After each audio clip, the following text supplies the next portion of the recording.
পবিত্র ঈদুল ফিতর উপলক্ষে অগ্রিম ট্রেনের টিকিট বিক্রি শুরু করছে বাংলাদেশ রেলওয়ে।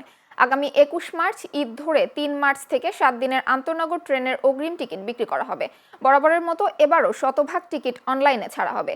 সেই হিসেবে যাত্রীদের আগাম প্রস্তুতি নেওয়ার পরামর্শ দিয়েছে কর্তৃপক্ষ। রেলওয়ে জানিয়েছে, পশ্চিমাঞ্চলে চলাচলকারী আন্তনগর ট্রেনের টিকিট সকাল ৮টা থেকে বিক্রি শুরু হবে, আর পূর্বাঞ্চলের আন্তনগর ট্রেনের টিকিট বিক্রি শুরু হবে দুপুর ২টায়।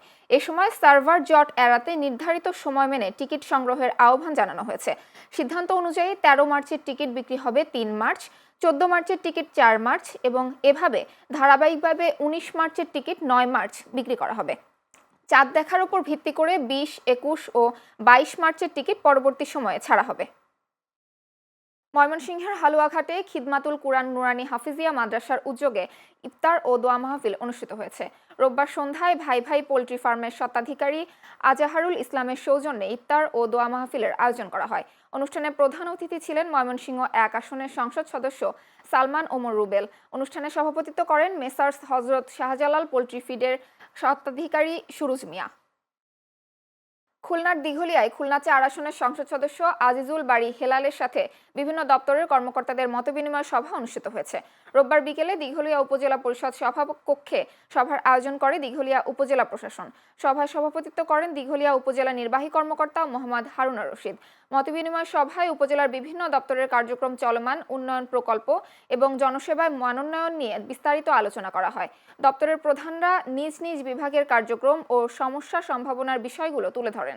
সভায় মাদক, সন্ত্রাস ও দুর্নীতির বিরুদ্ধে জিরো টলারেন্স নীতির কথা পুনর্ব্যক্ত করেন সংসদ সদস্য আজিজুল বারী হেলাল।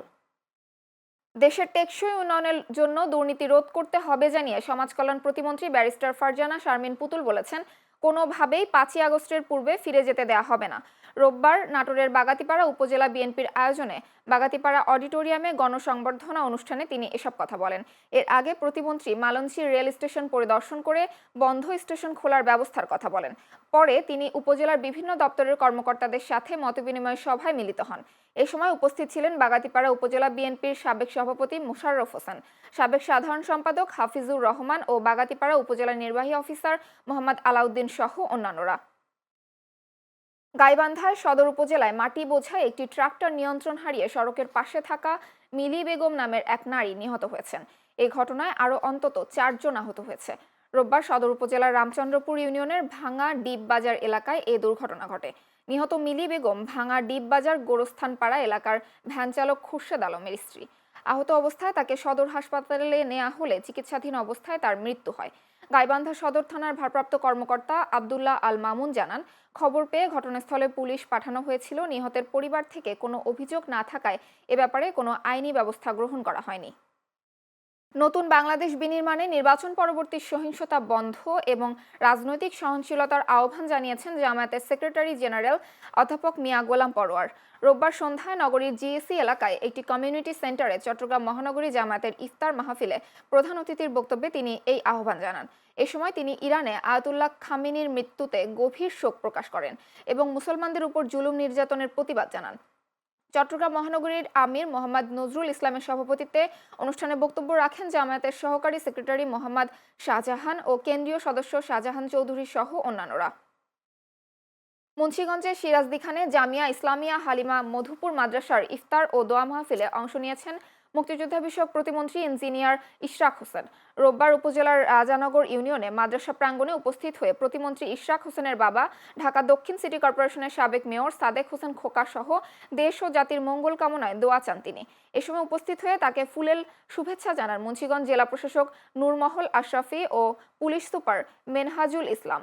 আরও উপস্থিত ছিলেন সহকারী পুলিশ সুপার আনোয়ার পারভেজ, সিরাজদিখান উপজেলা নির্বাহী কর্মকর্তা রুম্পা ঘোষ, উপজেলা সহকারী কমিশনার ভূমি তৌহিদুল ইসলাম বাড়ি ও সিরাজদিখান থানার অফিসার ইনচার্জ আব্দুল হান্নান সহ অনেকে।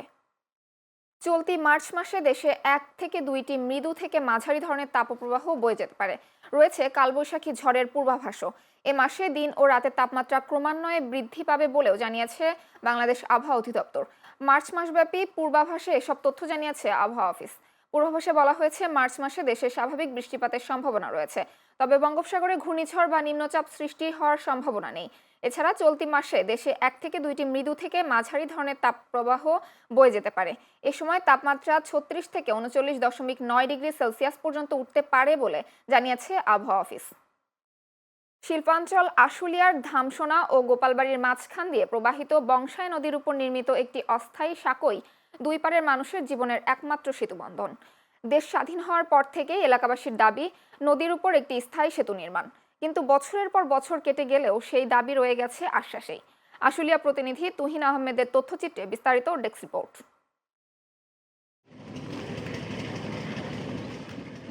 যাতায়াতের একমাত্র ভরসা হয়ে ওঠা এই কাঠামো কোনো স্থায়ী অবকাঠামো নয়, কেবল বাঁশের ওপর দাঁড় করানো অস্থায়ী সমাধান।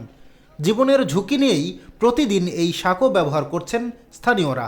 বর্ষা মৌসুমে নদীর পানির প্রবাহ বেড়ে গেলে সাঁকোটি পরিণত হয় এক মৃত্যু ফাঁদে। তবুও বিকল্প না থাকায় ঝুঁকি নিয়েই পারাপার করতে বাধ্য হন মানুষ।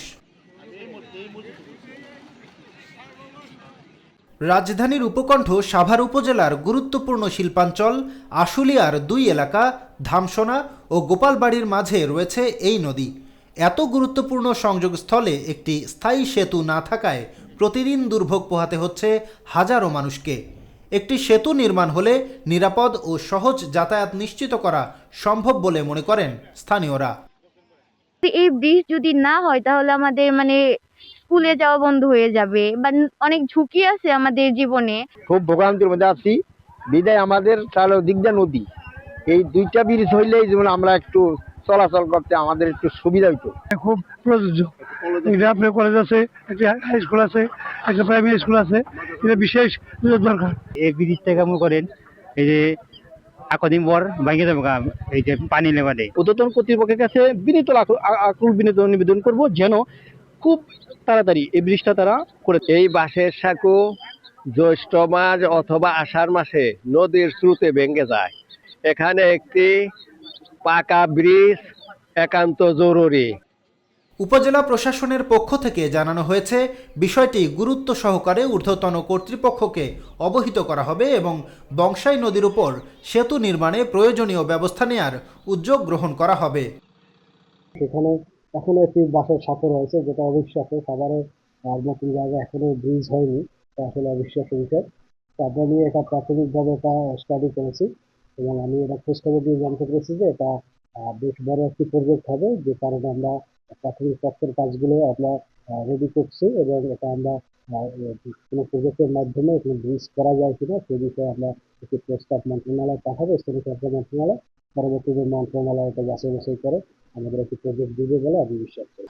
এবার নতুন সংসদ সদস্য পেয়েছে সাভারবাসী, তাই আর আশ্বাস নয়, বাস্তবে বংশাই নদীর উপর একটি স্থায়ী সেতু দেখতে চান এ অঞ্চলের মানুষ। এমনটাই প্রত্যাশা তাদের।